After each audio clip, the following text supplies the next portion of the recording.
If the president is not going to stand up with the number one duty of protecting the American public, then I'd like to think that the Republicans that we elected to be in the majority would stand up for the safety and security of the American people. Paul Ryan's the Speaker. He can defund this program. He can make sure that the purse strings are never unleashed for it. And I think it's important that he take that stand both visibly, vocally, and even financially.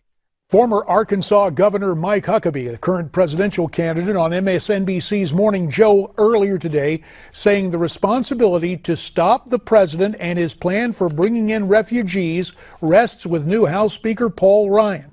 This as over half of the governors of our states say they do not want to take in Syrian refugees.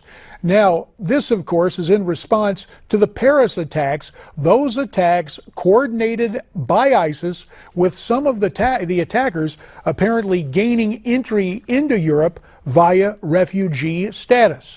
Let's talk about this with two guys very much in the know. First, Republican strategist Brad Blakeman.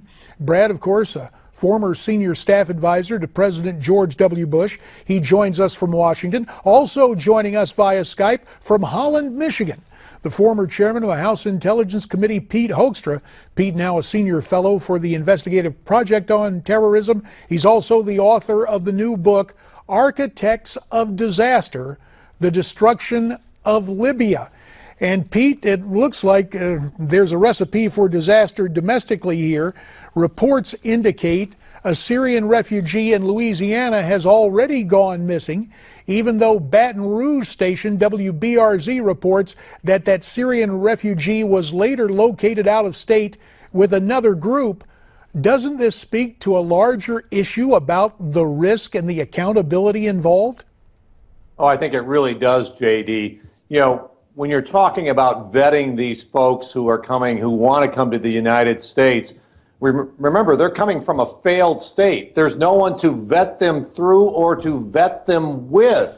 You know, you can't talk to the Syrian government. There isn't a functioning government.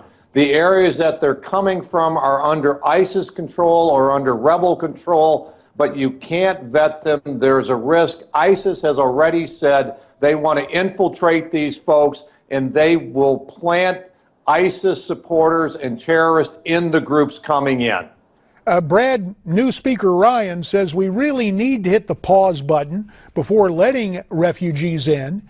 He's also saying the House could vote as early as this week on legislation on this issue. What do you think of the new Speaker's approach? I think it's great, but it's unfortunate the Speaker even has to take this action. It should be the President. The President's oath is to preserve, protect, and defend us.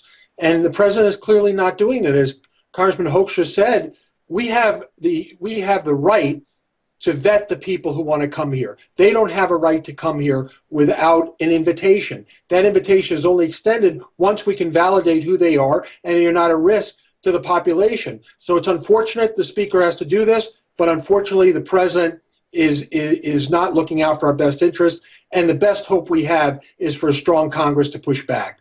And Pete, you and I spent a lot of years together in the Congress.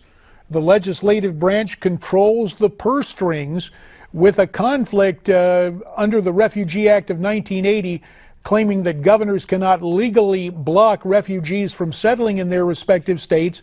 Is the legislative cutoff of appropriations really the only constitutional remedy available?